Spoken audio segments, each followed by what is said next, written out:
کہ آج سے 14 صدیوں پہلے یہی وہ دن تھا جب آسمان کا سورج تمادت اور اپنی چلچلاہٹ پیش کر رہا تھا۔ میرے رسول کا شہزادہ 3 دن سے بھوکا اور پیاسا میدان میں اپنے بچوں کو لے کر ایک بہت بڑا امتحان دے رہا تھا۔ آج اگر میں گھر میں سحر کے وقت سو رہا ہوں تو شرم سے ڈوب کر مرنا چاہیے۔ یہ نہیں کہ ہم کھچڑے کھائیں، یہ نہیں کہ ہم صرف شربتیں پئیں، یہ نہیں کہ ہم اچھے اچھے کھانے کھائیں، کہ یہ ساری ذمہ داری امیر معاویہ کے سر جاتی ہے۔ اگر وہ خلیفہ نہ بناتے یزید کو تو نہ کربلا ہوتا، نہ امام حسین شہید ہوتے، نہ ہی اتنے برے حالات ہوتے۔ یہ ساری چیزوں کے ذمہ دار امیر معاویہ ہیں۔ یہ سوال ایسا گردش کرتا ہے کہ ہمارے بھی بھولے بھالے لوگوں کے دلوں میں یہ بات آتی ہے کہ امیر معاویہ کو نہیں کرنا چاہیے تھا، اپنے نالائق بیٹے کو خلیفہ کیسے مقرر کر دیا۔ پہلی چیز تو یہ ہے کہ کوئی ایک روایت بھی ایسی ثابت نہیں کہ جس میں امیر معاویہ یہ جان بوجھ کر کے کہ اس کا فسق و فجور، اس کی نالائقی ان کو معلوم تھی، اس کے باوجود بنایا، ایسی کوئی روایت نہیں۔ ان کے زمانے میں یا ان کے سامنے یزید کا فسق و فجور علل اعلان نہیں تھا، ورنہ تو وہ صحابی رسول ہیں۔ ان کے بارے میں اس طرح کا طعن و تشنیع کرنے سے صحابی رسول کے عدل پر اعتراض اٹھ جائے گا۔ ان کے علم میں یہ چیز نہیں تھی، پہلی بات تو یہ ہے۔ اور اگر سوال یہ ہو ان کے اوپر کہ اگر وہ نہ بناتے تو اتنا سارا معاملہ ہی نہیں ہوتا، تو سوال تو حضور پاک صلی اللہ تعالیٰ علیہ وسلم کی ذات پر بھی تم کرنے لگ جاؤ گے۔ اعتراض کرنے والوں سے کہہ رہے ہیں کہ حضور صلی اللہ تعالیٰ علیہ وسلم تو مخبر صادق ہیں، غیب کی خبریں جاننے والے رسول کریم صلی اللہ تعالیٰ علیہ وسلم کو جبرائیل امین نے یہ امام حسین کے بچپن میں اطلاع دے دی تھی کہ ان کو آپ کی امت قتل کرے گی۔ یہ روایت تو سنیں نا، بچپن میں امام حسین کی شہادت کی خبر مشہور ہو گئی تھی، تو رسول کریم صلی اللہ تعالیٰ علیہ وسلم کو یہ معلوم تھا کہ امام حسین شہید ہونے والے ہیں، تو کیا یہ نہیں معلوم ہوگا کہ کس کے ذریعے سے قتل ہونے والے ہیں؟ تو یزید کے ذریعے سے اگر امام حسین قتل ہونے والے معلوم ہیں حضور کو، تو حضور صلی اللہ تعالیٰ علیہ وسلم امیر معاویہ کو بلا کے وصیت کر جاتے کہ اے معاویہ، جب تیرے گھر کوئی بیٹا پیدا ہو یزید، اس کو خلیفہ کبھی نہ بنانا ورنہ میرا نواسہ قتل ہو جائے گا۔ نبی کریم صلی اللہ تعالیٰ علیہ وسلم نے امیر معاویہ کو اس طرح کی کوئی وصیت نہیں کی۔ تو اعتراض کرنے والے یہ بھی کر سکتے تھے یا یہ بھی کریں گے کہ رسول اللہ صلی اللہ تعالیٰ علیہ وسلم نے وصیت نہیں کی معاویہ کو، جس کی وجہ سے کربلا جیسے حالات پیش آ گئے اور حسین اعظم کا قتل ہو گیا۔ بلکہ میں تو یہ کہوں گا جن کی عقل ٹھکانے پر نہیں ہے وہ تو یہ بھی اعتراض کریں کہ اللہ کی ذات پر اللہ نے یزید کو پیدا ہی کیوں کیا؟ کیا رب تعالیٰ نہیں جانتا تھا؟ اللہ رب العزت کے علم میں ہر شے ہے۔ معاملہ یہ ہے میرے عزیزوں، بہت سارے معاملات اگر تم کسی پرٹیکولر ایک ہی آدمی پر اعتراض کرو گے تو یہ حالات اور تقاضے کے مطابق نہیں ہے۔ بہت سارے معاملات ایسے ہیں جو اس روئے زمین پر صرف امتحان کے لیے لائے گئے ہیں۔ یہ دنیا دارالعمل ہے، یہ دنیا دارالامتحان ہے۔ یہاں ہر کوئی اپنا امتحان دینے آیا ہے، اور جو سوالات اس طرح کی گردش کرتے کچھ ان کی طرف سے کچھ ان کی طرف سے، آپ کو پتا ہے اللہ کا کروڑوں احسان ہے کہ رسول کریم صلی اللہ تعالیٰ علیہ وسلم کی حدیث یاد کرو۔ حضور صلی اللہ علیہ وسلم نے حضرت علی سے فرمایا تھا کہ اے علی، ایک جماعت ایسی ہوگی جو تم سے محبت میں مبالغہ کرے گی، غلو کرے گی، اوور کرے گی اور گمراہ ہو کر دوزخ میں جائے، اور ایک جماعت ایسی ہوگی جو تم سے دشمنی کرے گی، نفرت کرے گی اور وہ بھی دوزخ میں جائے گی۔ بس وہ لوگ جنتی ہیں جو درمیان میں ہیں۔ حضرت علی رضی اللہ تعالیٰ عنہ کی اتنا برابر بھی توہین نہیں کرتے اور ان کی محبت میں عقیدت میں اتنا غلو نہیں کرتے کہ ان کو نبی کے درجے تک پہنچائیں، اور اس جماعت کا نام اہل سنت و جماعت۔ اور الحمدللہ ہمیں اس بات کا فخر ہے کہ ہم مولا کائنات علی مرتضیٰ کی تعظیم کرتے ہیں، تکریم کرتے ہیں، لیکن نبوت کے درجے تک نہیں پہنچاتے. اب یہ معاملہ اور کچھ جماعت ایسی ہے جو حضرت علی کا ہمیشہ تان و تشنیع کرتے رہتی ہے، گستاخیاں کرتی رہتی ہے. تو اے سنیو تم فخر کرو، نہ تمہارا شمار اللہ نے کھٹملوں میں رکھا ہے نہ چوہوں میں رکھا ہے. الحمدللہ یہ رسول پاک صلی اللہ تعالی علیہ وسلم کے ان شعروں میں ہمارا شمار ہے جو حق بولتے ہیں اور ہر حق پر قائم رہتے ہیں. ہوتا یہ ہے کہ ادھر سے بھی ادھر سے بھی فساد مچایا جاتا ہے. حضرت علی کے خلاف کچھ جماعتیں بولتی ہیں، حضرت امیر معاویہ کے خلاف کچھ جماعتیں بولتی ہیں. اب حضرت علی رضی اللہ تعالیٰ عنہ اور کربلا کے واقعات کے متعلق جو لوگوں کو پیٹ میں درد ہے اور یہ کہتے ہیں یہ مولانا لوگ بڑے بڑے واقعات سناتے ہیں، لمبی داستانیں سناتے ہیں، کربلا کے میدان میں یہ ہوا وہ ہوا. حسین اعظم کربلا کے میدان میں گئے تھے، ان کے سامنے ان کے بچے شہید ہو رہے تھے، کٹ رہے تھے. اور حسین کون ہے؟ رسول اللہ کے نواسے. حسین کون ہے؟ علی کے بیٹے. حسین کون ہے؟ فاطمہ کے جگر گوشت. ان کے ساتھ نسبتیں رضوان اللہ تعالی علیہ مجمعین. اتنے بڑے حسین اعظم اور صحابی رسول ہیں جس کے درجے کو کوئی غوث بھی نہیں پہنچ سکتا. یہ بات تو طے ہے. اب یہ سوال چوہوں کی طرف سے جو یہ کہتے ہیں کہ جب کربلا کے میدان میں وہ اپنے بچوں کو نہیں بچا سکے تو پھر کوئی غوث اور کوئی قطب کوئی ولی تمہارے پکارنے پر تمہاری مدد کیسے کر سکتے ہیں؟ تو ہمارا بھولا بھالا جوان جس کو پٹی پڑا دی جاتی وہ سمجھتا ہاں کربلا کے میدان میں جب حسین اپنے بچوں کو نہیں بچا سکے تو پھر دوسرے ولی کیا بچائیں گے، اور کیوں ہم دوسرے اولیاء کو پکاریں گے مدد کے لیے؟ یہ اس طرح کے شوشے چھوڑے ہوئے ہیں. پہلے تو ان ظالموں کو یہ جواب دو، حسین اعظم رضی اللہ تعالیٰ عنہ کو کربلا کے میدان میں جان بچانے کے لیے نہیں بھیجا گیا تھا بلکہ اپنی جان دے کر اسلام بچانے بھیجا گیا تھا. وہ وہاں جان بچانے نہیں گئے تھے بلکہ اپنی جان کی قربانی دے کر اسلام بچانے گئے تھے. اگر وہ کوشش فرماتے یقیناً پورا دریائے فرات ان کے قدموں پر موجے مار رہا ہوتا. حقیقت بات ہے میرے عزیزوں، وہ دارالامتحان میں تھے.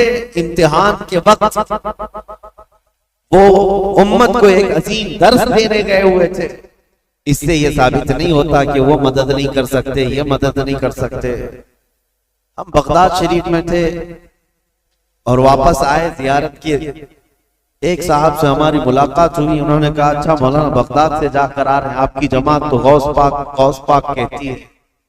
کہا بالکل. کہا وہاں تو اتنے بم برس رہے ہیں، سنا ہے ہم نے. وہاں تو مسلمانوں کا قتل ہو رہا ہے، کتنے تو وہاں پر میزائل داغے جا رہے ہیں. کہا ہاں سنا ہے، ہو بھی رہا ہے، حقیقت ہے، ہم دیکھ کر کے بھی آئے. کہا تو پھر غوث کیا کر رہے ہیں آپ کے؟ کیا ان کو بغداد والوں سے محبت نہیں ہے؟ میں نے ان سے سوال کیا، غوث پاک کو بغداد والوں سے جتنی محبت نہیں ہوگی اس سے کروڑوں درجے اللہ کو مومنوں سے محبت ہے. میں پوچھا اللہ کیا کر رہا ہے؟ یہ ولی کا مقام بعد میں ہے. اللہ کیا کر رہا ہے؟ کیا اللہ تعالیٰ کو ان مومنوں سے محبت نہیں ہے؟ نادانوں، اگر یہی سوال کرنا ہو تو پھر بدر میں، احد میں، خندق میں ہر جگہ سوال یہ کرنا پڑ جائے گا کہ رب تعالیٰ نے مومن جماعت کی نصرت کیوں نہیں کی؟ جب دارالامتحان میں ہوتا ہے کوئی امتحان کے میدان میں تو یہ نہیں دیکھا جاتا کہ اس کی جان بچ رہی یا کون بچا رہا ہے، بلکہ یہ دیکھا جاتا ہے کہ اس کے قدم کتنے مضبوط ہیں. استقامت کا امتحان ہوتا ہے. بہرحال سوالات بہت، اعتراضات بہت، اور ہمارا وقت اس میں ختم ہونا چلے جائے. ہم تاریخ کی طرف آتے ہیں.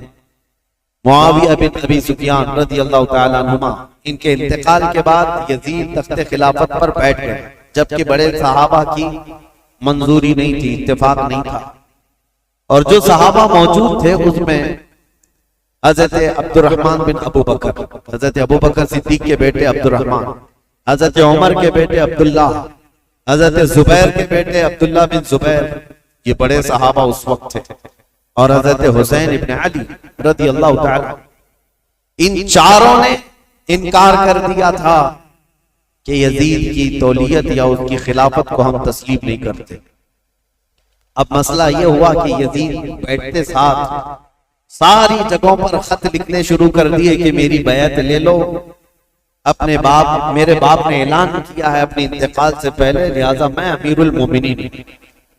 کوفہ میں، بصرہ میں، سب جگہ یزید کی بیعت شروع ہو گئی۔ اب مسئلہ آ جاتا تھا مدینے کا، اور یہ چاروں بڑے صحابہ مدینے میں تھے، تو یزید کو ڈر انہی لوگوں سے تھا کہ یہ چار لوگ اگر منع کر دیے اور انکار کر دیے تو پورے حجاز میں میرا بیڑا غرق ہو جائے، اور ان چاروں میں کوئی ایک بھی کھڑا ہو گیا اپنے خلیفہ ہونے کا اعلان کرتے ہوئے تو آدھی دنیا ان کی طرف مائل ہو جائے گی، اس لیے کہ یہ چاروں بڑی عظمت والے ہیں، ایک صدیق اکبر کا بیٹا، ایک فاروق اعظم کا بیٹا، ایک حیدر کرار کا بیٹا، ایک عبدالزبیر رضی اللہ تعالیٰ عنہ کا بیٹا، تو یہ عشرہ مبشرہ کے بیٹے ہیں اور ان کی نسبتیں بھی بڑی ہیں، اور یزید کہاں، اس کی کون سی نسبت ہے؟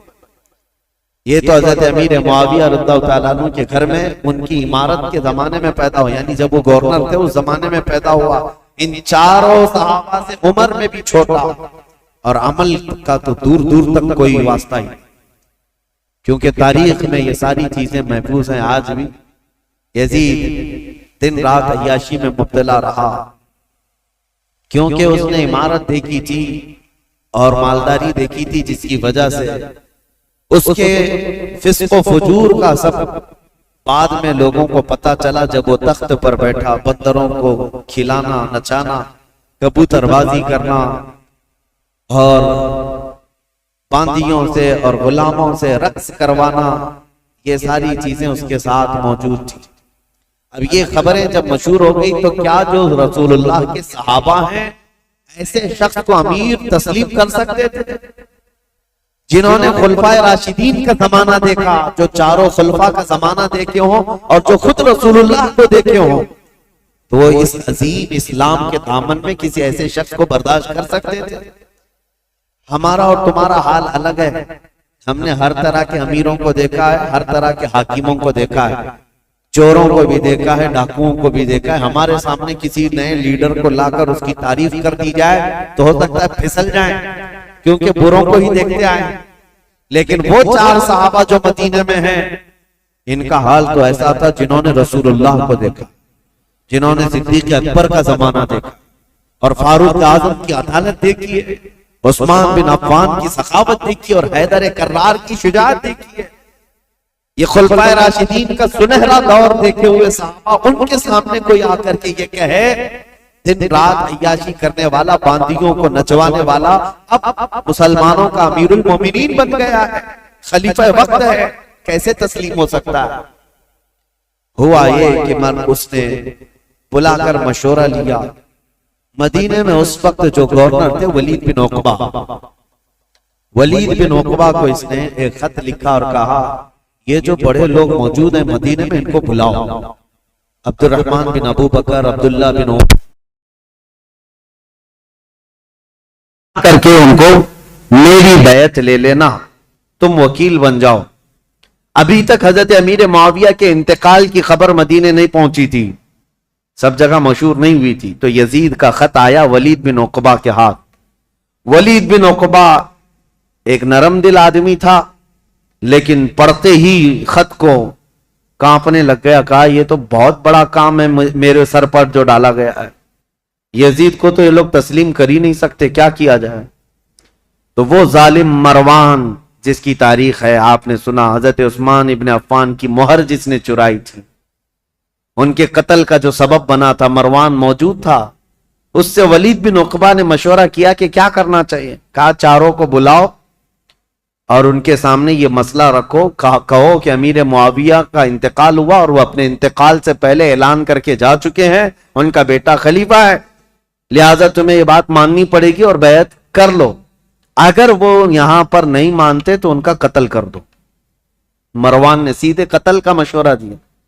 یہ بڑے صحابہ کے متعلق ولید بن عقبہ نے کہا ہرگز میں اپنے ہاتھ کو ان کے خون سے رنگین نہیں کر سکتا۔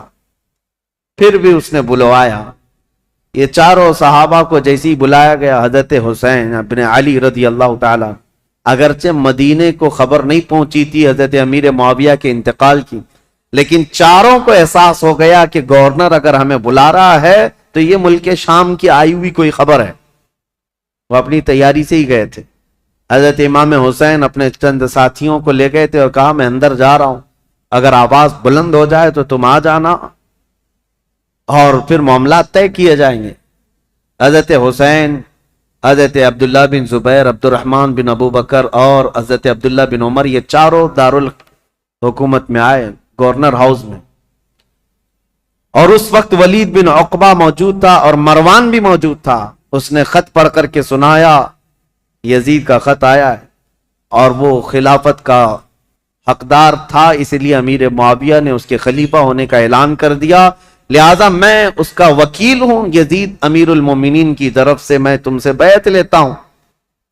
حضرت عبد الرحمن بن ابو بکر وہ موجود تھے اور یہ دونوں صاحب عبداللہ بن زبیر, عبداللہ بن عمر, یہ کھڑے ہو گئے.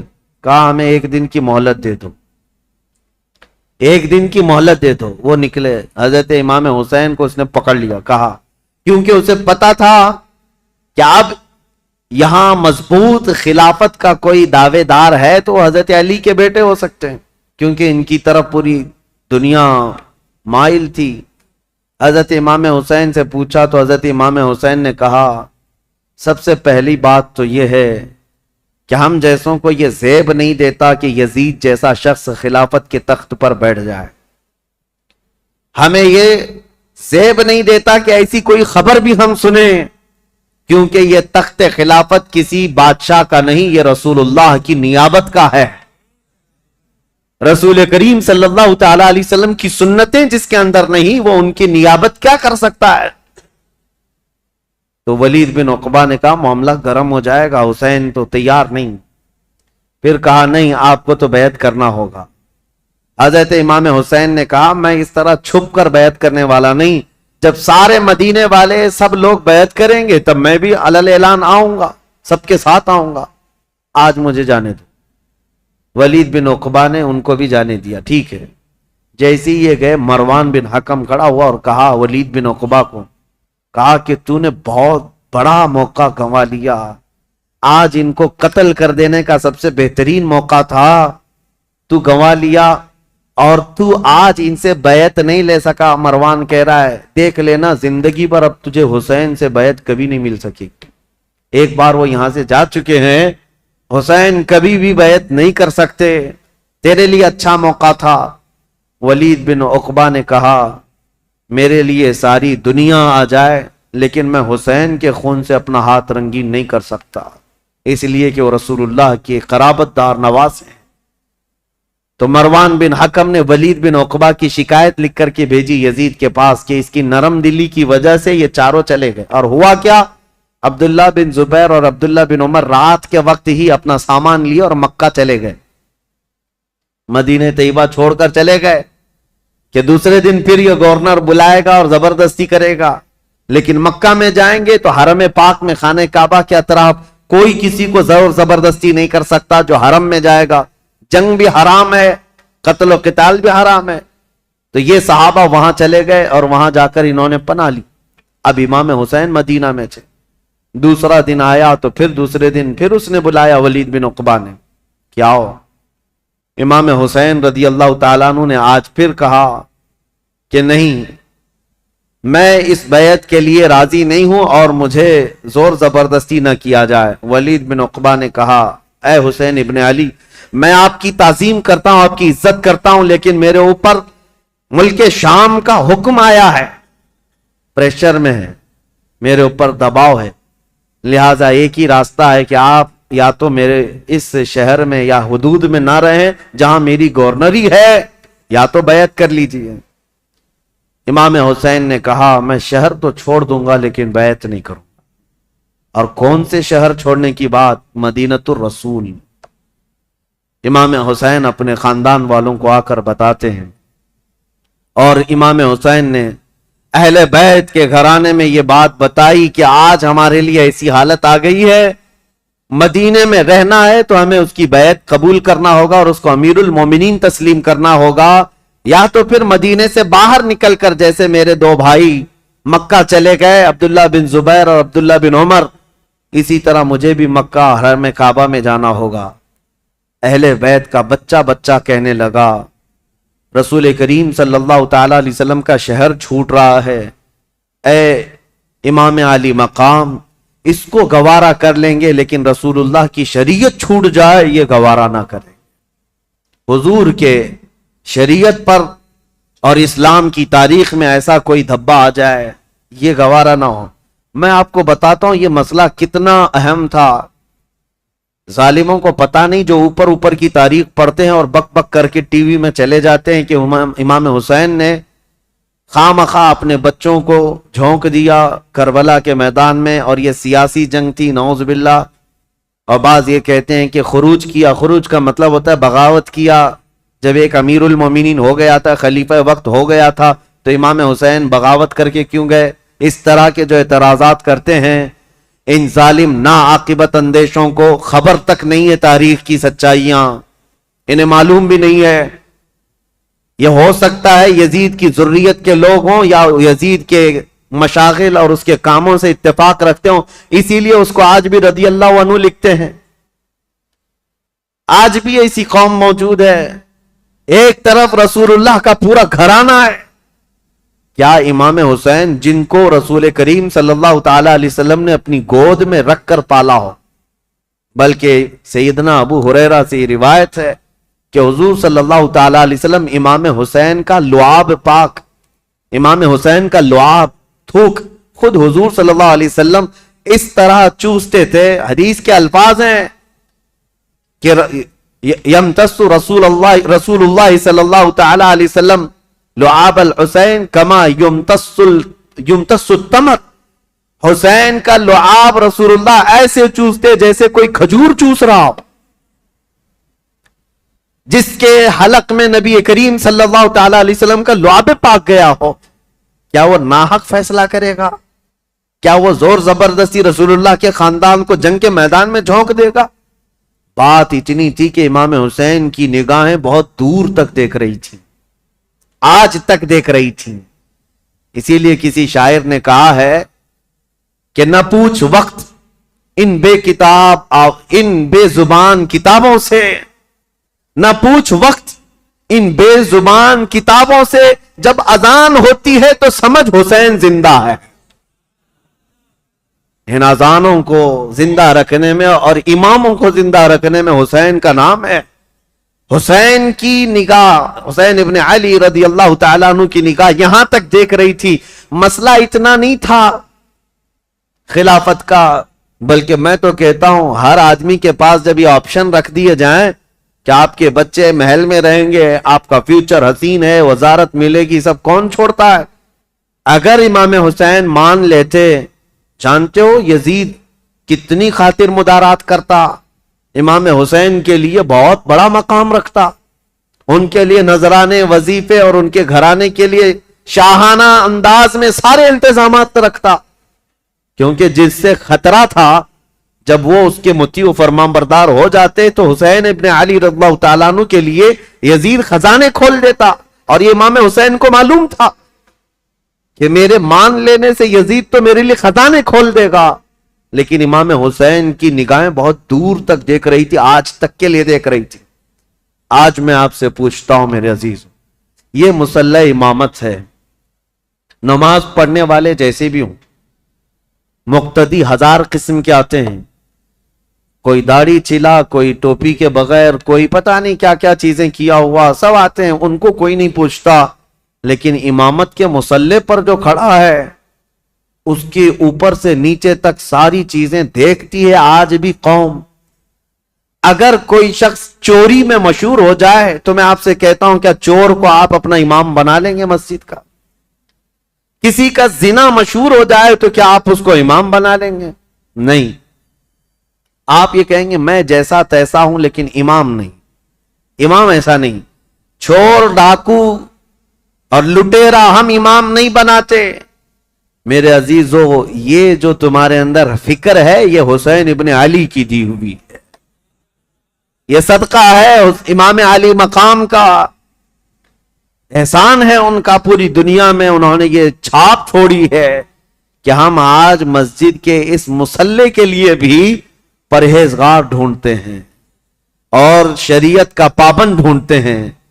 اگر امام حسین اس وقت یہ کر جاتے، یزید کے ہاتھ میں دے کر بیعت کر لیتے، تو آج کوئی بھی اس بات کو دلیل بنا لیتا، میاں آپ فلاں امام پر اعتراض کر رہے ہیں، رسول اللہ کے نواسے نے امام مان لیا تھا شرابی کو، تو ہم کیوں نہیں امام بنا سکتے؟ ہر ایک کے لیے دلیل بن جاتی۔ اسی لیے میرے عزیزو، خالی وہ وقتی جنگ نہیں تھی، قیامت تک کے لیے فیصلہ تھا، قیامت تک کے لیے دلیل بننے والا تھا ان کا عمل۔ اسی لیے امام حسین کو بہت بڑا فیصلہ لینا پڑا، بہت بڑا فیصلہ لینا پڑا۔ اگر میرے نکلنے سے صرف میرے گھر کا ہی مسئلہ تھا تو یہ الگ بات ہے، لیکن میرے نکلنے سے آنے والی نسلوں کے لیے بھی ہے تو مجھے 1000 بار سوچنا پڑے گا۔ امام حسین کے سامنے یہ چیلنج تھا کہ وہ رسول اللہ کے نواسے، جن کے لیے میرے آقا نے یہ فرمایا حسین منی وانا من الحسین، حسین مجھ سے ہیں اور میں حسین سے ہوں، اس کا مطلب یہ ہے رسول اللہ کی شریعت حسین سے ہے، رسول اللہ کا دین حسین سے ہے۔ تو جب امام حسین سے پورا دین وابستہ ہے تو پھر امام حسین کو بہت سوچ کر کے قدم اٹھانا تھا۔ ظالموں، خالی صرف اتنا بک بک کہہ دینا کہ وہ خواہ اپنے خاندان کو میدان جنگ میں جھونک دیے اور سیاسی جنگ تھی یا بغاوت کیا، اپنی آخرت خراب کرتے ہو، اپنی آخرت برباد کرتے ہو۔ تمہیں خبر بھی نہیں ہے، تمہارے ساتھ اگر ایسے معاملات آ جائیں تب پتا چلے گا۔ دین کی تھوڑی بہت بھی سوجھ بوجھ رکھتے ہو تو ایسی حرکت کبھی نہیں کر سکتے۔ اب امام حسین گھر والوں کو آ کر بتاتے ہیں، گھر والے تیار ہوئے، ٹھیک ہے مدینہ رسول چھوڑ کر جائیں گے۔ اور وہ رات بھی آ گئی جب رسول اللہ کا یہ عظیم نواسہ مدینے سے رخصت ہو رہا ہے، جہاں ان کی پیدائش ہوئی۔ 4 ہجری شعبان المعظم کا مہینہ تھا جب امام حسین مدینے میں پیدا ہوئے تھے۔ اس دن رسول کریم صلی اللہ تعالی علیہ وسلم کو اتنی خوشی ہوئی تھی، اور پتہ ہے آپ کی ولادت سے پہلے حضور کی چچی ام الفضل، حضرت عباس کی بیوی حضرت ام الفضل، یہ آئی تھی خواب دیکھ کر کے، ڈر کر کے آئی اور کہا یا رسول اللہ صلی اللہ علیہ وسلم میں بہت ہی عجیب خواب دیکھ کر کے آئی ہوں، مجھے ڈر ہے۔ کہا کیا دیکھی ہو؟ کہا بیان کرنے سے مجھے ڈر لگتا ہے۔ کہا بتائیں تو صحیح خواب کیا ہے؟ تو چچی ام الفضل نے کہا تھا میں نے کل خواب میں دیکھا آپ کے جسم کا ایک ٹکڑا کٹ گیا اور میری گود میں گرا ہے۔ حضور نے فرمایا گھبرانے کی ضرورت نہیں، فاطمہ کے گھر بیٹا پیدا ہوگا اور وہ پرورش کے لیے تمہاری گود میں ڈالا جائے گا، اور فاطمہ کا بیٹا میرے جسم کا ٹکڑا ہے۔ جو رسول کریم صلی اللہ تعالی علیہ وسلم نے جس کو اپنے جسم کا ٹکڑا کہا وہ مدینے میں پروان چڑھا ہے اور مدینے میں آنکھیں کھولی ہیں، خطبہ رسول کو سنا ہے، حسین پرورش ہے صحابہ کی جھرمٹ میں، ماں فاطمہ الزہرا اور باپ حیدر کرار، نانا رسولوں کا سردار۔ اس عظیم جوان کو میدان میں اترنے کے لیے اب جو وقت آیا وہ عجیب اتفاق تھا کہ اپنا شہر چھوڑنا ہوا۔ امام حسین کہتے ہیں میرے نانا نے یہ فرمایا تھا کہ ہر نبی اس جگہ دفن ہوتا ہے جو جگہ اسے سب سے زیادہ محبوب ہوتی، لہذا سید الانبیاء جہاں دفن ہے تو مدینہ ان کو سب سے زیادہ محبوب ہے۔ لیکن عجیب اتفاق ہے اے حسین، رسول کا جو سب سے محبوب علاقہ ہے وہ مجھ سے چھوٹا چلا جا رہا ہے۔ امام حسین اپنے خاندان کو لے کر حضور صلی اللہ علیہ وسلم کے روضے پر آئے اور آتے ساتھ رو پڑے، کہا نانا جان یہ وہی شہر ہے جہاں میں آپ کے کندھوں کی سواری کرتا تھا، یہاں کے در و دیوار گواہ ہیں اور یہاں موجود لوگ بھی گواہ ہیں کہ آپ سے جو میری محبت تھی یا مجھ سے جو آپ کی محبت تھی اس کے قصے مشہور ہیں۔ لیکن آج میں مدینے سے رخصت ہو رہا ہوں، اس لیے نہیں کہ مجھے کوئی جائیداد بنانی ہے، صرف اس لیے کہ آپ کے دین پر کوئی آنچ آنے نہ پائے۔ امام حسین حضور اکرم صلی اللہ تعالی علیہ وسلم کے روضہ اطہر سے اجازت لیتے ہوئے نکلے تھے مدینے والے کہتے ہیں وہ عجیب سما تھا کہ مدینے والے دیکھتے رہ گئے. اہل بیت کا قافلہ جب نکل رہا تھا، اس میں حضرت امام حسین کے بھتیجے، بیٹے، بیٹیاں، بہن اور کئی لوگ شامل تھے. یہ قافلہ بعد میں بڑھتا چلا گیا، لیکن مدینے سے نکلنے والے قافلے میں اتنے تھے.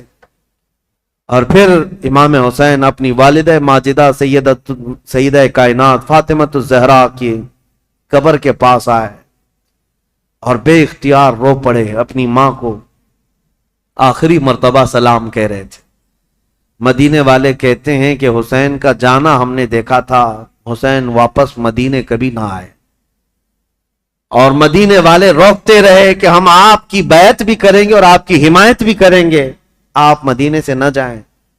کئی لوگ آپ کے جبے کو تھام کر پکڑے ہوئے تھے. کہا ہم آپ کو چلتا پھرتا دیکھتے ہیں تو رسول اللہ کی یاد آتی، ہم آپ کو یہاں محسوس کرتے ہیں تو ہمیں نبی پاک کی خوشبوئیں محسوس ہوتی ہیں. آپ اگر مدینہ خالی کر کے جائیں تو ہمیں بتائیں رسول اللہ کے گھر میں اب بچا کون؟ آپ کے بھائی شہید ہو چکے، امام حسن، آپ کے باپ بھی نہیں ہیں. رسول اللہ کے گھر کی ایک نشانی آپ ہیں اور آپ جا رہے ہیں اور اپنی اولاد کو بھی لے جا رہے ہیں. کیا مدینہ رسول اللہ کے گھر سے خالی ہو جائے گا؟ اگر رسول اللہ کا گھر یہاں نہیں ہے تو پھر کس کا گھر رہے گا؟ مدینے والوں کی وہاں پر جو بہتابی تھی، آہو فغان تھے، یہاں تک کہ وہ لوگ لڑنے کو تیار ہوئے اور تلواریں نکال چکے تھے. کہا حسین ابن علی ہماری تلواریں ہیں، آپ کے ساتھ ہیں، اللہ کا واسطہ دیتے ہیں آپ نہ جائیں. امام حسین نے ایک ہی جملہ کہا، میں رہ تو جاؤں گا تمہاری باتوں پر، لیکن کل کو جو عیاش لڑکا بیٹھا ہوا ہے تخت خلافت پر یعنی یزید، یہ مقابلے کے لیے مدینہ بھی فوج بھیج دے گا اور حرم رسول کو میں مسلمانوں کے خون سے رنگین نہیں کر سکتا. نبی پاک کا شہر میری وجہ سے خون آلود ہو جائے، مجھے یہ گوارا نہیں. میں میرے نبی پاک کے شہر کا حد درجہ احترام کرتا ہوں، مجھے جانے دو. یہ قافلہ مدینے والوں کی آنکھوں سے اوجھل ہو گیا. مدینے والے کہتے ہیں راتوں کی نیند غائب ہو گئی، ہمارا چین و سکون غرق ہو گیا. ہم اہل بیت کے اس گھر پر آتے تھے جو رسول اللہ کے حجرے سے لگا ہوا تھا، جہاں کبھی سیدہ کائنات فاطمۃ الزہرا رہا کرتی تھیں. حضرت فاطمہ کا وہ مکان جو آج رسول اللہ کی جالیوں کے اندر آ گیا ہے. اہل مدینہ کہتے ہیں اس گھر کے اطراف ہم گھومتے تھے، اس لیے کہ ہمیں پتہ ہے اس گھر کی تاریخ کہ حضور اگر اس گھر کے اندر بیٹھے ہوتے اور قرآن اترنا ہوتا تو جبرائیل دروازے پر کھڑے ہو کر پہلے اجازت لیتے پھر گھر میں آتے تھے. دوسری جگہوں پر جبرائیل امین براہ راست حضور پر وحی لے کر آتے تھے، آیتیں لے کر آتے، لیکن جب فاطمۃ الزہرا کے گھر میں حضور ہوتے تھے تو جبرائیل اجازت لے کر آتے تھے. اہل مدینہ کہتے ہیں وہ گھر خالی ہو چکا تھا، اس گھر کے اندر اب کوئی نہیں تھا. اہل بیت نبوت کا یہ گھرانہ، رسول اللہ کا یہ خاندان سب چل پڑا تھا. مدینے والے کہتے بھی تھے کہ کیسا وقت آ گیا کہ آج نبی پاک نے جس مدینے کو عظمت کا بلند مقام دے دیا، اس مدینے میں ان کے ہی گھر کے لوگ رہنے کے لیے آج پریشان کیے جا رہے ہیں، ستائے جا رہے ہیں اور یہاں سے ہجرت کرنے پر مجبور کیے گئے. امام حسین ابن علی رضی اللہ تعالیٰ اپنے خاندان سمیت نکل کر کے مکہ مکرمہ پہنچے. شعبان المعظم کا مہینہ تھا، تقریباً 4 تاریخ تھی جو حضرت امام حسین کی پیدائش کی تاریخ.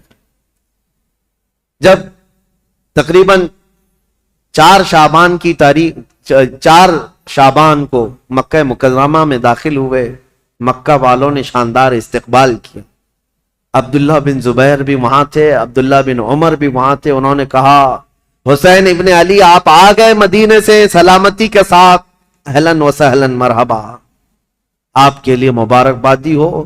ولید بن عقبہ سے، مروان بن حکم سے، یزید سے آپ نے جان بچا لی، اب امن و امان میں آپ رہیں. مکہ مکرمہ میں یہ خاندان نبوت اہل بیت کا گھرانہ خوشحالی کے ساتھ رہ رہا تھا. لیکن برا ہو ان کوفی شیعوں کا.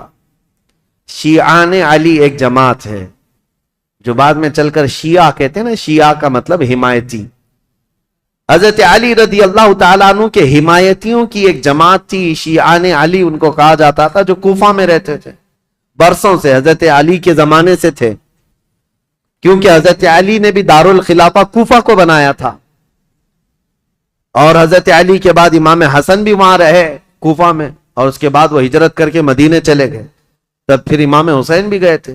تو کوفہ والوں کا تعلق حضرت علی کے گھرانے سے پہلے سے تھا، اور امام حسین کی یہ تاریخ میں آپ کو بتاتا ہوں کہ جب امیر معاویہ یعنی حکومت کر رہے تھے، اس وقت بھی کوفہ والے امام حسین کو خط لکھ کر بلا رہے تھے کہ امیر معاویہ کو معزول کر دیتے ہیں، آپ آ جائیے۔ امام حسین نے منع کیا، کہا کہ میں پھر سے وہ عظیم جنگیں دیکھنا نہیں چاہتا ہوں جو میرے باپ کے زمانے میں ہوئی ہیں۔ تو حضرت امام حسین گئے نہیں، امیر معاویہ کے زمانے سے کوفہ والے خط لکھ رہے تھے، آپ آ جائیے۔ اب جب امیر معاویہ کا انتقال ہو گیا اور یزید تخت خلافت پر بیٹھ گیا، تو کوفہ والوں نے ایک میٹنگ کی۔ کوفہ عراق کا ایک شہر ہے، عراق میں آج بھی وہ شہر موجود ہے، اور جتنے اہل بیت سے محبت کرنے والے لوگ تھے سب جمع ہوئے اور میٹنگ کیا، اور وہ ایک شخص کے گھر میں میٹنگ ہوئی جس کا نام مسلم بن سرد بتایا گیا ہے، اور وہ شخص سارے لوگوں کو جمع کر کے کہتا ہے، دیکھو امیر معاویہ کا تو انتقال ہو گیا اور یزید بیٹا ہے، تم سب کی رائے کیا ہے؟ کیا علی کے بیٹے حسین خلافت کے سب سے زیادہ حقدار نہیں ہیں؟ کوفہ والوں نے ایک زبان ہو کر کہا، ہاں، رسول اللہ کے نواسے علی ابن ابی طالب کے بیٹے، ان سے زیادہ حقدار کون ہے؟ تو ان لوگوں نے کہا کہ ہم نے یہ سنا ہے کہ امام حسین نے بھی یزید کی بیعت کو قبول کرنے سے منع کر دیا اور وہ مدینہ چھوڑ کر مکہ جا چکے ہیں، اے لوگوں تمہارا کیا خیال ہے؟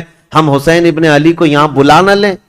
ہم کوفہ بلا لیتے ہیں اور یہاں بلا کر ان کی خلافت کو تسلیم کرتے ہیں، ان کے ہاتھ میں بیعت کر لیں گے، اور پھر دھیرے دھیرے پورا حجاز امام حسین کے ہاتھ پر بیعت کر لے گا، پورا عرب بیعت کر لے گا، اور یزید کو ہم اتار دیں گے تخت خلافت سے۔ تو کوفہ والے اس بات پر سب اتفاق، اور پھر سارے لوگوں نے مل کر کے خط لکھا امام حسین کے نام پر۔ عبداللہ بن صبح حمدانی نام سے ایک شخص تھا، اس کے ہاتھ میں خط دے کر بھیجے جس میں کوفہ کے بڑے رئیس اور ذمہ دار جو لوگ تھے، وہاں کے جو سردار تھے، ان کی دستخطیں تھیں، ان کی مہریں لگی ہوئی تھیں۔ یہ خط رمضان کی 10 تاریخ کو آیا، کہاں؟ مکہ مکرمہ میں۔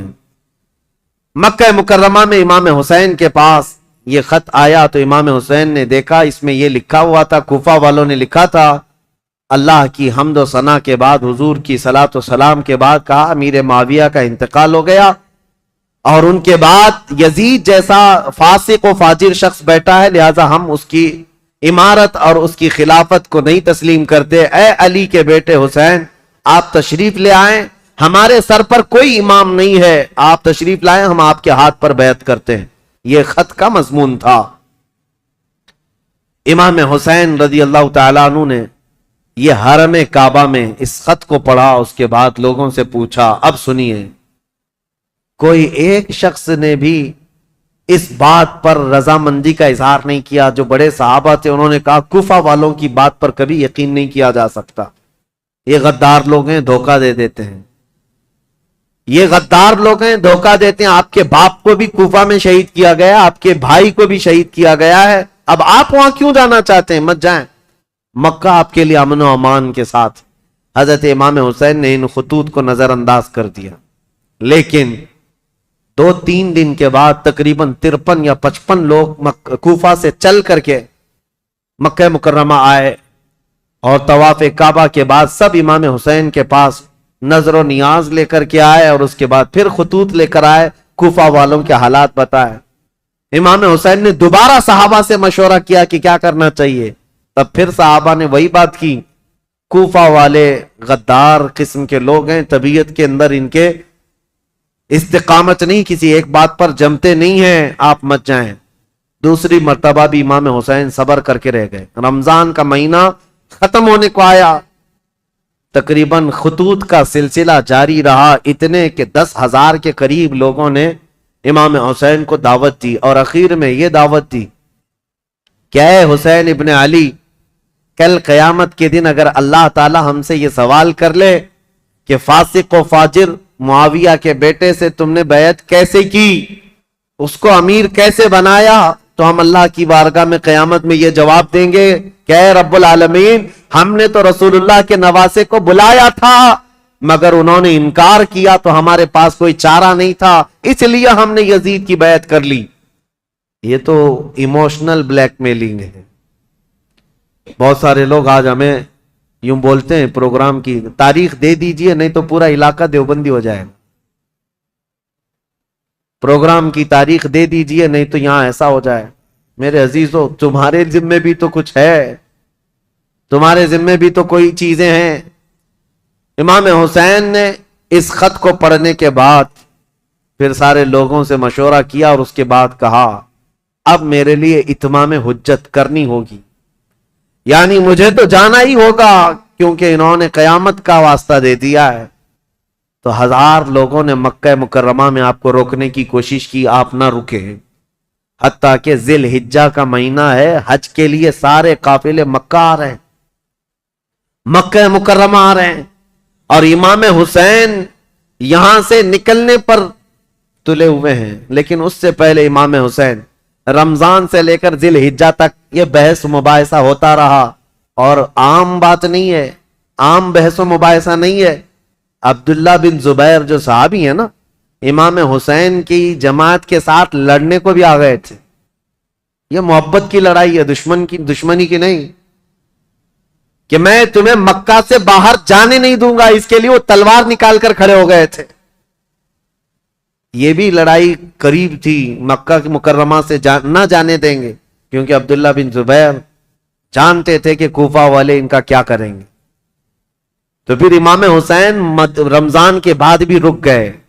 جب امام حسین اصرار کرنے لگے بار بار تو چند صحابہ آئے اور ان سے مشورتاً یہ کہا کہ اگر آپ کو جانا ہی ہے اور کوفہ والوں کے بارے میں آپ یہ کہہ رہے ہیں کہ یہ 1000 لوگ بیعت قبول کرنے کو تیار ہیں، تو آپ نہ جاتے ہوئے پہلے اپنے خاندان کے کسی معتمد شخص کو وکیل بنا کر بھیجیں، اور وہ جا کر کے براہ راست حالات دیکھے گا اور وہ خبر دے گا، تب آپ جائیے، ان کے خطوں کے بھروسے پر مت جائیے، ان کے خط اور ان کے بولیوں پر مت جائیے۔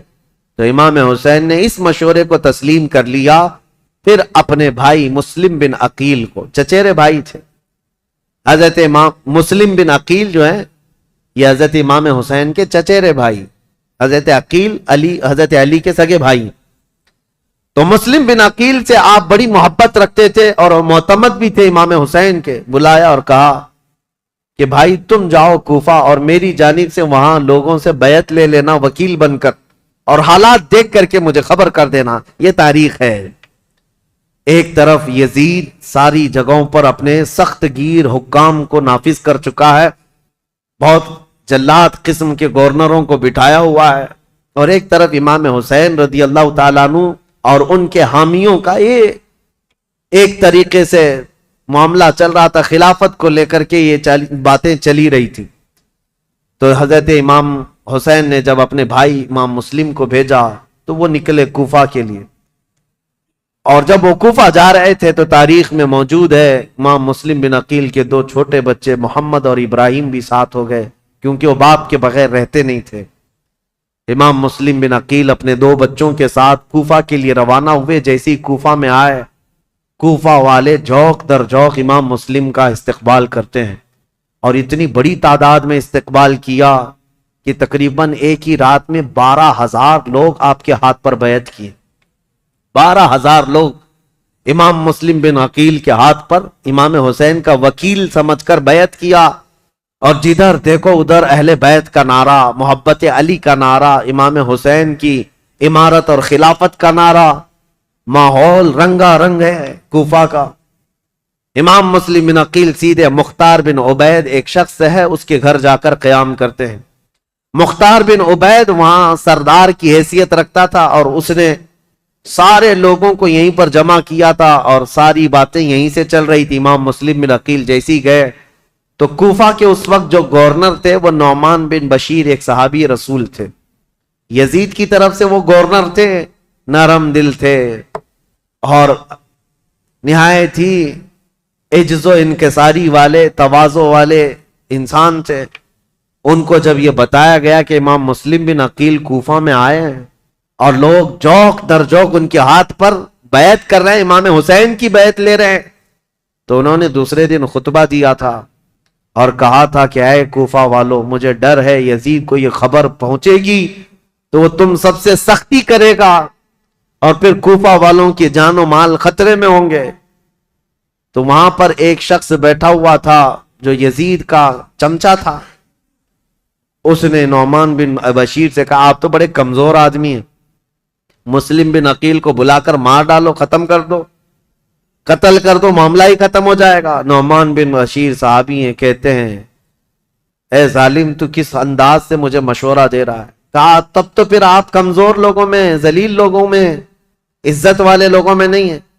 انہوں نے نعمان بن بشیر نے ایک تاریخی جملہ کہا تھا, مجھے ایسی ذلت گوارا ہے جس میں رب کی عزت ہے, رب کی رضا ہے, اور مجھے ایسی عزت گوارا نہیں جس میں رب کی ناراضی ہو اور کسی کا خون میرے ہاتھ سے رنگا ہو. عزیزان, میرا ہاتھ کسی کے خون سے رنگا ہوا ہو. حضرت نعمان بن بشیر اتر گئے اور یزیدی جو وہاں موجود تھے حامی, انہوں نے خط لکھ کر کے یزید کو پہنچا دیا کہ دیکھو یہاں پر تو مسلم بن عقیل آئے ہیں اور حسین نے خلافت کا دعویٰ کر ہی دیا ہے, جس کا تمہیں خطرہ تھا وہ خطرہ آ گیا, اور کوفہ والے جوق در جوق بیعت کر رہے ہیں. یزید کو کب یہ بات ہضم ہوتی, وہ تو کب سے تیاری کر رہا تھا, بلکہ اس کے باپ حضرت امیر معاویہ بھی اس کے تخت خلافت پر بیٹھنے کے لیے تیاریاں کیے ہوئے تھے, کئی لوگوں سے بات چیت کیے ہوئے تھے, حالات سازگار نہیں ہوئے تب تو ان کا انتقال ہو ہی گیا. یزید زور سے, طاقت سے کئی لوگوں کو اپنا ہم نوا بنا رہا تھا, اور جب اسے پتا چلی گیا جس بات کا مجھے خطرہ تھا وہ خطرہ تو آ ہی گیا کہ خلافت کا دعوے دار علی کا بیٹا ہو سکتا ہے, اسے خطرہ تھا. اور حضرت امام حسین کی خلافت کا کوفہ والوں نے پہلے ہی اعلان کر دی, ابھی امام حسین نے اعلان نہیں کیا, کوفہ والوں نے یہ اعلان کر دیا اور اپنے ہاتھ سے سب لوگوں نے بیعت کرنا شروع کر دیا تھا. ایک بات یاد رکھو میرے عزیزوں, اپنے اندر اللہ کے نبی صلی اللہ علیہ وسلم کی محبت ایسی بساؤ کہ ظالم جو خواب دیکھتا رہتا ہے نا ڈر کے مارے, وہ خواب کبھی نہ کبھی سچا ہو ہی جاتا ہے. ہاں, مجھے یہ بات یاد آتی, یزید جیسے ڈرتا تھا, ہر دن ڈر کے سوتا تھا کہ کہیں سے کوئی خلافت کا دعوے دار اٹھے گا تو میری کرسی ہلا دے گا. اور اس کو پتا چلا جیسے ہی حضرت امام حسین اٹھ گئے تو اس دن وہ اپنا ماتھا مارنے لگا اور لوگوں سے کہا کہ دیکھو جس کا ڈر تھا وہی ہو گیا. ایسے ہی آج کے یزیدیوں کو بھی یہ خبر ستاتی رہتی ہے ہمارے ملک کے, اور پاکھنڈی بولتے بھی رہتے ہیں 2029 میں ہندوستان کا پردھان منتری مسلمان بن جائے گا. یہ ہماری بات نہیں ہے, یہ ڈر کے مارے دیکھے ہوئے خواب ہیں, یہ ڈراؤنے خواب ہیں جو پریشان کرتے ہیں. اور انشاءاللہ العزیز کوئی حسین کا غلام بیدار ہوگا اور پورے ہند کو ایک میدان میں لا کر کھڑا بھی کرے گا انشاءاللہ. ہاں, اس قوم کو زندہ ہو لینے دو, پھر ہر قوم کہے گی حسین ہمارے ہیں انشاءاللہ.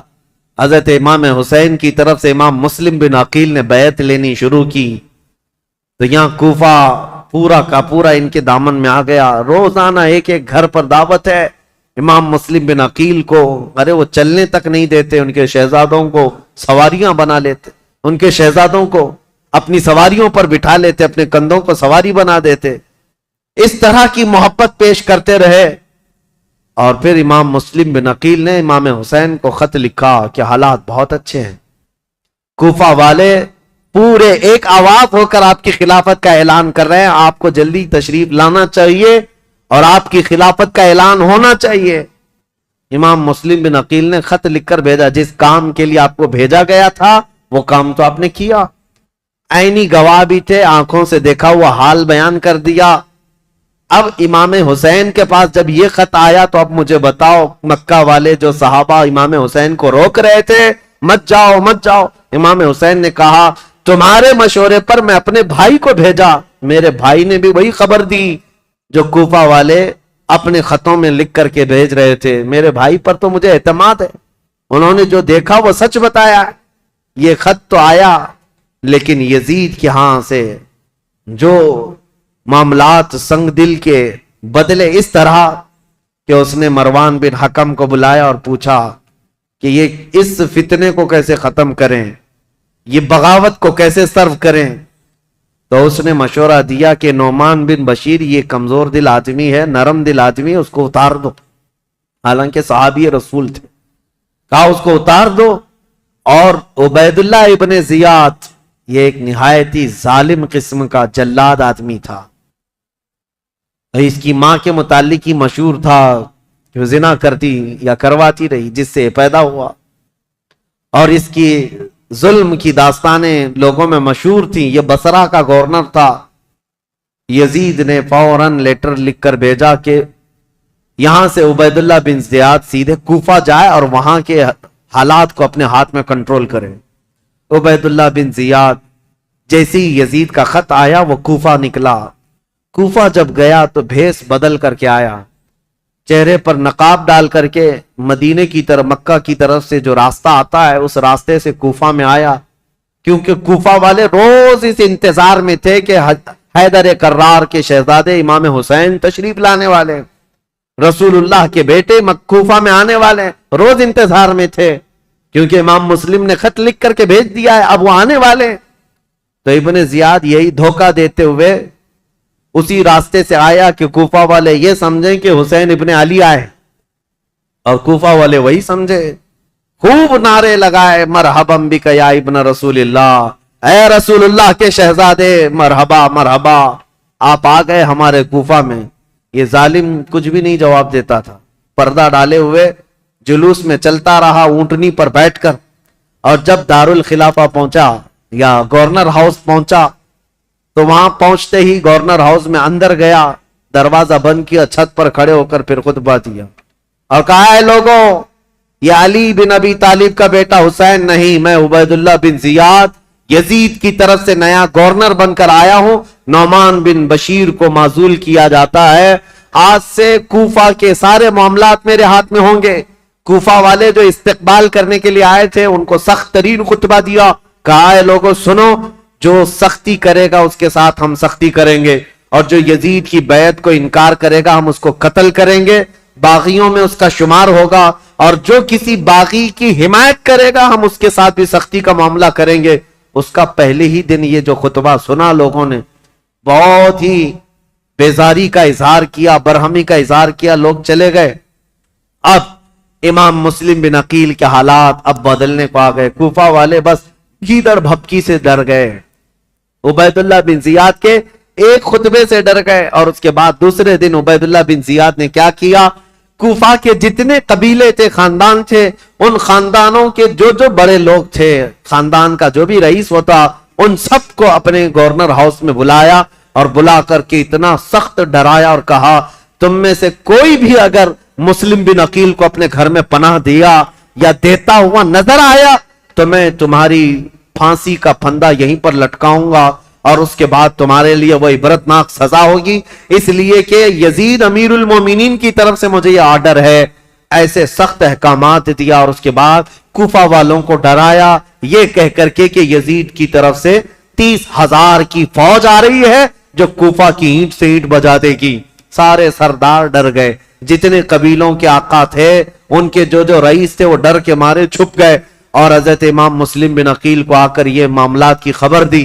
امام مسلم بن عقیل جس گھر میں تھے، عبید اللہ مختار بن عبید جس کے گھر میں تھے، وہاں سے آپ ہجرت کر گئے، وہاں سے نکل گئے کہ یہاں رہنا اچھا نہیں، تو وہاں سے نکل کر کے ایک بہت ہی عمر دراز صحابی تھے کوفہ میں، ہانی بن عروہ، ان کے گھر گئے۔ یہ محب اہل بیت تھے، خاندان نبوت کے چاہنے والے تھے۔ امام مسلم بن عقیل ان کے گھر جاتے ہیں، ہانی بن عروہ نے ان کا استقبال کیا اور اپنے گھر کے ایک ایک کمرے کے اندر ان کو چھپا دیا. رازداری کے ساتھ امام مسلم بن عقیل اور ان کے شہزادوں کو اپنے گھر میں رکھا, اور جتنے اہل بیت سے لوگ محبت کرتے تھے صرف ان کو معلوم تھا کہ امام مسلم بن عقیل ہانی بن عروہ کے گھر میں ہے.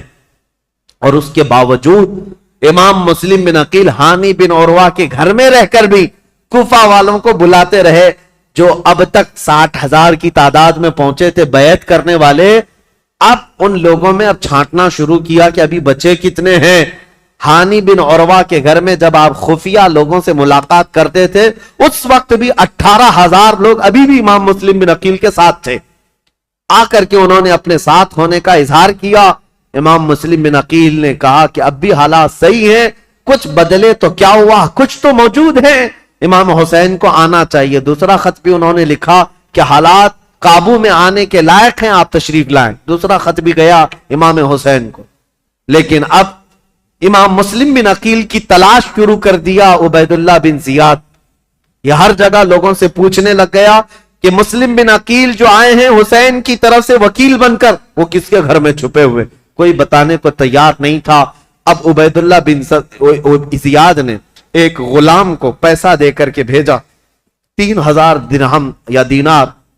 کہا کہ تو جا کر کے کسی نہ کسی طرح سے تلاش کر کے معلوم کر کے مسلم بن عقیل کہاں چھپے. اب وہ روزانہ گھومتا تھا اور جو اہل بیت سے محبت کرنے والے ہیں وہ جانتا تھا. تو ایک مسلم بن اوسجہ اسدی رضی اللہ تعالیٰ محب اہل بیت سے مسجد میں عبادت میں رہتے, ان کے پاس گیا یہ غلام جس کا نام معقل تھا. یہ گیا اور کہا جا کر کے مجھے مسلم بن عقیل سے ملنا ہے. تو مسلم بن اوسجہ اسدی یہ کہتے ہیں تو مجھ سے ہی کیوں پوچھ رہا ہے, مسجد میں اور بھی بہت سارے لوگ ہیں. تو یہ غلام کہتا ہے آپ تو جانتے ہیں حالات خراب ہیں, میں اہل بیت کا کٹر حامی ہوں, محب ہوں, میں کچھ نظر اور نیاز لے کر کے آیا ہوں امام مسلم بن عقیل کو دینے کے لیے. وہ ہمارے شہر کوفہ میں غریب ہیں, لوگوں نے ان کو پریشان کر رکھا ہے. تو حضرت مسلم بن اوسجہ اسدی سمجھ گئے کہ یہ محب اہل بیت ہے. اس کو پکڑ کر ہانی بن عروہ کے گھر لے گئے. آؤ میں تجھے ملاتا ہوں. حضرت ہانی بن عروہ کے گھر یہ معقل غلام گیا تو دیکھا حضرت مسلم بن عقیل اور ان کے دونوں شہزادے گھر کے اندر ایک کمرے کے اندر موجود ہیں, اور جتنے اہل بیت سے محبت کرنے والے رازدار لوگ تھے وہ آتے تھے, ملتے تھے, جاتے تھے. انہی میں یہ معقل غلام بھی گیا, جا کر 3,000 درہم نظر میں رکھا اور اس کے بعد رو دھو کر کے ان کے سامنے محبت کا اظہار کیا اور کہا میں محب اہل بیت ہوں, مجھے آنے کی اجازت ہو. تو اس کو آنے کی روزانہ اجازت ملی. دن بھر ان کے حجرے میں بیٹھا رہتا, کتنے لوگ کوفہ سے ان سے ملنے آ رہے ہیں, کون کون کیا کیا باتیں کر رہا ہے, سب سنتا, اور رات میں جا کر عبید اللہ بن زیاد کو ساری رپورٹ دیتا, ساری جاسوسی کرتا تھا. اس زمانے کا وہ مشہور ٹپر جو یہاں پر بھی بہت سارے لوگ اس طرح کے, اس لیے مجھے یہ کہنا پڑ رہا ہے یہ سب سے برا کام ہے جس پر اللہ اور اس کے رسول کی لعنت ہوئی ہے.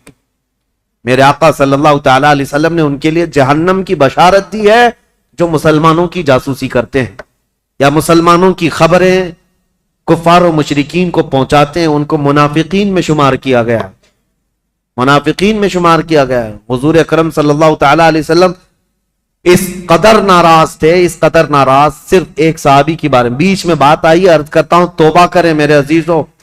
میں ممبئی کے ایک علاقہ جہاں گھنی آبادی ہے مسلمانوں کی, نام نہیں ذکر کر رہا ہوں کیونکہ ریکارڈ ہوتا ہے اور ہر جگہ چیزیں پہنچتی ہیں. ایک گھنی آبادی کا علاقہ ہے, وہاں جانے کے بعد ایک حاجی صاحب ہے, ان سے ملاقات ہوئی تو لوگوں کے کاروبار پوچھ رہے تھے. تو اس میں انہوں نے کہا کہ یہاں کے اکثر مسلمانوں کا جو کاروبار ہے وہ ٹپ دینا ہے, پولیس کو ٹپ دینا ہے, اسی پر ان کی روزی روٹی چلتی ہے.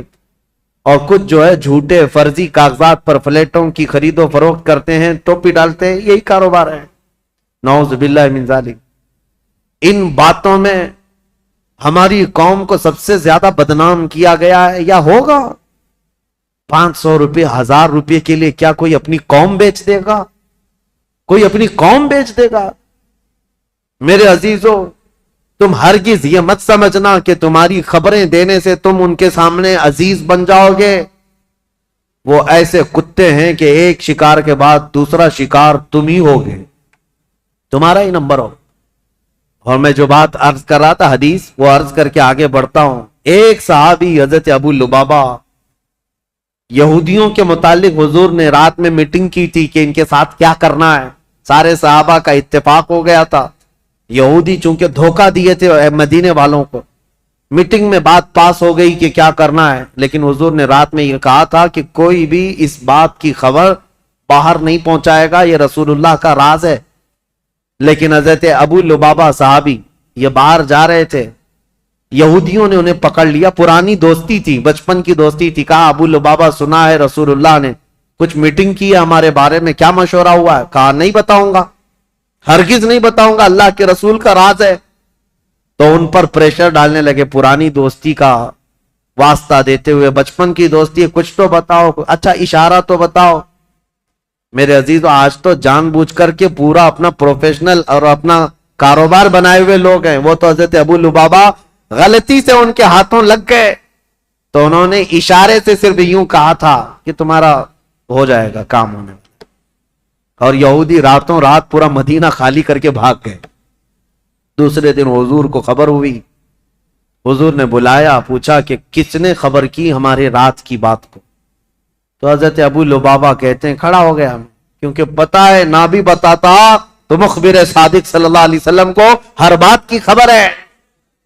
حضرت ابو لبابہ کھڑے ہو گئے، کہا یا رسول اللہ یہ جرم میرا ہے، لیکن میں نے جان بوجھ کر کے آپ کا راز افشا نہیں کیا، اور نہ ہی مسلمانوں کی کوئی بات جان بوجھ کر یہودیوں کو بتایا. میں تو راستے پہ جا رہا تھا اور اچانک ان کے ہتھے چڑھ گیا. انہوں نے مجھے بچپن کی دوستی یاد دلائی اور بہت زیادہ دباؤ ڈالا. میں نے اشارہ کیا تھا بس. جانتے ہو اس بات پر میرے آقا نے کیا فرمایا؟ نبی پاک صلی اللہ تعالی علیہ وسلم کھڑے ہو گئے، سارے مدینے کے صحابہ سے کہا آج کے بعد سے ابو لبابہ سے کوئی مسلمان نہ سلام کرے گا نہ مصافحہ کرے گا. حضور پاک نے فرمایا مکمل طور پر ابو لبابہ کا بائیکاٹ کرو، کوئی سلام بھی نہیں کرے گا، مصافحہ بھی نہیں کرے گا. حضرت ابو لبابہ کے متعلق اتنا سخت حکم حضور نے فرمایا. اور آج بھی مدینہ طیبہ مسجد نبوی جاؤ گے، وہاں ستونوں میں، مسجد کے اندر جو ستون ہے نا، ان ستونوں میں ایک ستون حضرت ابو لبابہ کے نام سے ہے. ابو لبابہ نے کیا کیا؟ اپنی بیوی کو بلایا اور کہا اب میں جینے کے قابل نہیں ہوں، مجھے اس کمبے سے باندھ دینا جب تک میری توبہ قبول نہ ہو. ان کو رسی سے ان کی بیوی باندھ کر چلی جاتی. حد تو یہ ہے وہ مدینے والے کیسے تھے، صحابہ تو دیکھتے تھے ان کو، نمازوں کے وقت کھولا جاتا تھا، حضور کے پیچھے نماز پڑھتے تھے، پھر رسی سے باندھ دیے جاتے. کھانے کے وقت ہاتھ کھولتے، ان کی بیوی بھی کچھ پوچھو تو منہ پھیر لیتی، کہتی رسول اللہ نے منع کیا، تم سے سلام بھی نہیں کیا جا سکتا، کلام بھی نہیں، جینے کا حق ہے اس لیے کھانا دیا جا رہا ہے. بیوی تک نہیں بات کرتی تھی. حضرت ابو لبابہ پر یہ دن ایک دن دو دن کا بائیکاٹ نہیں، تقریباً 33 دن تک چلا. حضور نماز پڑھاتے تھے لیکن ان سے ملتے نہیں تھے، اور اللہ رب العزت ان کی توبہ کا اعلان فرماتا ہے. حضور پر وحی آتی ہے جن سے یہ غلطی ہو گئی، اے رسول اللہ نے انہیں بخش دیا، معاف کر دیا. حضور اپنے ہاتھوں سے رسی کھولتے. یہ بات بیچ میں آئی ہے تو اس لیے مجھے عرض کرنا ہے، کچھ لوگوں کو ایسا لگتا ہے مسلمانوں کی جاسوسی کرنا، ان کی خبریں لے جا کر کے بڑے عہدے داروں کو بتانا، ٹپ دینا، اس میں ہماری عزت بڑھے گی. زیادہ سے زیادہ کیا ہوگا تمہارا؟ چند جرائم میں پولیس تمہیں معاف کر دے گی، اتنا ہی، کچھ نہیں ہے. عزت حاصل کرو اللہ کی بارگاہ میں. ہونا تو یہ چاہیے کہ اپنی قوم اور اپنی جماعت کے متعلق پہلے تو حالات ایسے ہوتے تھے کہ ہمارے بڑے، ہمارے بزرگ بتاتے ہیں کہ دوسروں کو ہماری جماعت کیا ہمارے محلے میں آنے سے پہلے اجازت لینی پڑتی تھی. اتحاد ہوتا، یونٹی ہوتی. آج ہر کوئی ایک دوسرے کے پیچھے پڑا ہوا ہے، اس کی جاسوسی وہ کرے، اس کی جاسوسی یہ کرے، جاسوسی میں پوری زندگی گزر جا رہی. قیامت کے دن اللہ کی بارگاہ میں کیا کہو گے؟ اور قرآن کا 26ویں پارے کی یہ آیت بھی یاد رکھو. اللہ نے فرمایا اجتنبوا کثیرا من الظن، اللہ فرماتا ولا تجسسوا، لوگوں کی جاسوسی مت کرو. اور جو جاسوسی کرتا ہے مومن کے لیے، یا غیبت کرتا ہے اس کے لیے اللہ قرآن میں فرماتا گویا کہ وہ اپنے مرے ہوئے بھائی کا گوشت کھاتا ہے. مرے ہوئے بھائی کا گوشت کھتا ہے. میں ان سب سے کہوں گا ظالموں, مردہ کھانے والوں, توبہ کر لو, ابھی دن باقی ہیں, ابھی دن باقی ہیں. تم نے جن لوگوں کو ذلیل کرنے کے لیے آج تخت پر بیٹھے ہوئے لوگوں کی رضامندی حاصل کرنے کے لیے مسلمانوں کی خبریں لے جا کر پہنچاتے ہو, دن بدلیں گے, وقت بدلے گا, پھر تمہاری حالت ایسی ہوگی نہ تم اپنی قوم کے ہوگے نہ کسی اور قوم کے ہوگے, تمہیں منافقین میں شمار کیا جائے گا. توبہ کر لو. امام مسلم بن عقیل کی خبریں پہنچانے والا وہ ماکل غلام, اس کے ساتھ یہی ہوا 3,000 درہم دے کر کے نذرانہ اور ساری رپورٹیں لا کر عبید اللہ بن زیاد کے پاس پہنچاتا تھا. عبید اللہ بن زیاد ساری باتیں سنتا رہا اور ہانی بن عروہ کو ایک دن بلا لیا. کہا, ہانی بن عروہ سے اس کے پرانے تعلقات تھے, لیکن ہانی بن عروہ جب سے وہ آیا تھا ملنے نہیں گئے تھے. بلایا اچانک گورنر ہاؤس پہ, کہا کیا بات ہے ہانی بن عروہ, ہم سے ملاقات نہیں کر رہے ہو؟ کہا میں بیمار تھا اس لیے نہیں آیا. کہا بیمار نہیں, تم تو فتنوں میں مبتلا ہو, امیر المومنین کے خلاف فتنہ کرنے کا گھر کو اڈا بنا رکھا ہے. مسلم بن عقیل کو تم سہارا دیے ہوئے ہو, روزانہ پلاننگ کرتے ہو اپنے گھر میں اور خلافت کے خلاف لوگوں کو بغاوت پر ابھار رہے ہو. حضرت ہانی بن عروہ نے کہا ایسا تو نہیں کر رہا میں. تو اس نے وہ غلام کو سامنے پیش کیا, کہا اس کو پہچانتے ہو؟ کہا ہاں یہ تو محب اہل بیت ہے. وہ ماکل بن یسار جو غلام تھا, اس نے کہا میں کوئی محب اہل بیت نہیں, میں عبید اللہ بن زیاد کا سپاہی ہوں, میں ان کی طرف سے آیا کرتا تھا. ہانی بن عروہ دیکھ کر دنگ رہ گئے. مسلمان کو اگر کسی نے ڈنک مارا ہے تو دوسرا مسلمان ہی مارا ہے. اکثر یہی ہوا ہے تاریخ میں, جب تک اپنا کوئی گھر کا بھیدی نہیں ہوتا تب تک کوئی دشمن ہم پر غالب نہیں ہوتا. پوری تاریخ میں دیکھیں آپ, یہی ہوتا رہا ہے. ہانی بن عروہ نے کہا تو اب یہ تیری جاسوسی تھی تو سن لے, حقیقت بات یہ ہے مسلم بن عقیل خود آئے ہیں میرے گھر اور وہ اہل بیت سے ہیں, میں ان کو منع نہیں کر سکتا اس لیے میں اپنے گھر میں رکھا ہوں. مسلم بن عقیل کی ابھی یہ بات چل رہی تھی, کوفہ میں یہ بات گردش کرنے لگ گئی کہ وہ قبیلہ بنی مزعج کے تھے. ایک قبیلہ تھا بنی مزعج, اس قبیلے کے ہانی بن عروہ سردار تھے. مشہور ہو گئی ہانی بن عروہ کا قتل ہو گیا, ان کو مارا گیا. تب سارے ان کے خاندان کے لوگ اور سب کے سب جمع ہو گئے. یہ تعداد بھی قریب 12,000 کی تھی. امام مسلم بن عقیل اس میں باہر نکل کر کے آ گئے. کوفہ کے جتنے لوگ ہیں ان کو لے کر گورنر ہاؤس کا گھیراؤ کر لیا, سب کو باہر جمع کر لیا. امام مسلم بن عقیل نے کہا اس وقت تک نہیں جائیں گے جب تک ہانی بن عروہ کے قتل کے بارے میں ہم ابن زیاد سے بدلہ نہ لیں گے. کوفہ والے نعرہ لگاتے ہوئے آ گئے.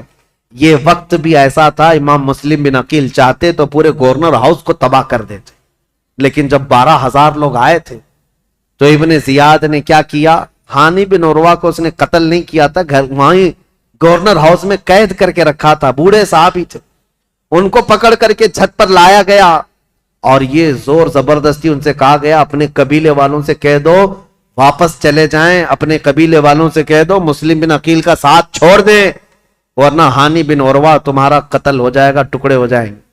ہانی بن عروہ چھت پر آئے اور اعلان کیا, اے لوگوں میں زندہ ہوں, مجھے نہیں مارا گیا ہے, لیکن بات یہ ہے فتنہ و فساد ہو رہا ہے, تم لوگ سب منتشر ہو جاؤ. تو ابن زیاد کی طرف سے ایک آدمی کھڑا ہوا کہ اے بنی مزیج کے لوگوں, تم سے ابن زیاد کی کوئی دشمنی نہیں ہے, ہانی بن عروہ کا وہ دوست ہے, تم سب مسلم بن عقیل سے دور ہو جاؤ. ہانی بن عروہ کو کوفہ میں ایک عزت دار عہدہ دیا جائے گا اور ان کو یہاں پر عزت و تکریم سے نوازا جائے گا. قبیلے کے سارے لوگ نکل گئے. یہی وہ تاریخ ہے جب امام مسلم بن عقیل رات کو نماز پڑھانے کے لیے کھڑے تھے. عشاء کی 12,000 لوگ تھے. رات بھر یہ قضیہ چلتا رہا اور سارے قبیلے بنی مزیج کے اور کوفہ والے چھوڑ کر کے جاتے رہے. صبح کے وقت امام مسلم بن عقیل کے پیچھے فجر میں صرف 3 لوگ باقی تھے. 3 لوگ باقی رہ گئے. تاریخ میں ایسا باپ کبھی سنا ہے اپنے 12,000 لوگ ایک بیت چھوڑ کر کے جائیں اور 3 لوگ باقی رہ جائیں؟ یہ رسول اللہ کے خاندان والوں کا بہت عظیم امتحان تھا. امام مسلم بن عقیل نے دیکھا کہ یہ سارے چھوڑ کر چلے گئے لیکن ہوا کیا، سب کے جانے کے بعد حضرت امام مسلم بن عقیل اب تیسرا گھر ڈھونڈنے والے تھے کہ کسی کے گھر تو رکوں جا کر. پہلے مختار بن عبید کے گھر میں تھے، دوسرے ہانی بن عروہ کے گھر میں. اب حضرت امام مسلم بن عقیل جہاں سے گزرتے تھے کوفہ والے اپنا گھر بند کر دیتے تھے. کوفہ والے گھر بند کر دیتے، ان کی وجہ سے ہمارے اوپر عذاب آ جائے گا، یہ ابن زیاد ہمیں چھوڑے گا نہیں، ہمیں مار ڈالے گا. امام مسلم بن عقیل گھومتے رہے، پھرتے رہے، دن بھر کسی نے آپ کے لیے دروازہ نہیں کھولا، کوئی دروازہ نہیں کھولا. بھوکے اور پیاسے کوفہ میں. یہ وہ کوفہ ہے جو 3 دن میں بدل گیا. عبید اللہ بن زیاد کے آتے ہی پورے لوگوں کی طبیعت چینج ہو گئی. ایک عورت تھی طوعا نام کی، وہ اہل بیت سے محبت کرنے والی، امام مسلم بن عقیل کو دیکھتی ہے اور لے کر کے آ جاتی ہے، میرے گھر میں رک جائے، چاہے پورا زمانہ مخالف ہو جائے میں اپنی جان کی بازی لگا دوں گی، لیکن رسول اللہ کے گھر والوں کو اس طرح میں راستوں پر گھومتا پھرتا نہیں دیکھ سکتی، آپ آئیں میرے گھر. امام مسلم بن عقیل اس عورت کے گھر گئے. تو یہ عورت بڑی جانثار تھی. اب ادھر ہوا یہ کہ ہانی بن عروہ کا قبیلہ تو چلا گیا. اب ہانی بن عروہ کو جو اس نے دعویٰ کیا تھا کہ ان کو عزت سے نوازا جائے گا، کچھ نہیں. ان کو دوسرے دن کھڑا کیا گورنر ہاؤس میں، کہا مسلم بن عقیل کو میرے حوالے کر دو. ہانی بن عروہ نے کہا میں اپنا سارا گھر اور اپنی جان تیرے حوالے کر سکتا ہوں، مسلم بن عقیل کو تیرے حوالے نہیں کروں گا. اب ان کی دوستی بھی ختم ہو گئی. ہانی بن عروہ نے جب ایسی سختیاں کی تو عبید اللہ بن زیاد نے فوجیوں سے کہا کہ اس بوڑھے کو باہر لے جاؤ اور رسی سے باندھ کر کے راستوں پر کھینچو تاکہ کوفہ والے دیکھتے رہے. ہانی بن عروہ کو عبید اللہ بن زیاد کے ظالم فوجی رسیوں سے باندھ کر کوفہ کی گلیوں میں کھینچتے رہے. صحابی رسول ہیں، بوڑھے صحابی تھے، 80 سال کی عمر تھی. جب گلیوں میں کھینچا جاتا تھا وہ کھڑے ہو کر پوچھتے تھے، چیختے تھے کوئی ہے، کوئی مجھے لاٹھی تو دے دے، کوئی رسی تو دے دے، میں کسی سے حفاظت کر لوں. ان کا خود کا قبیلہ بھی قریب آنے کو تیار نہیں، یہاں تک کہ گھماتے پھراتے ان کو گورنر ہاؤس پر لایا گیا.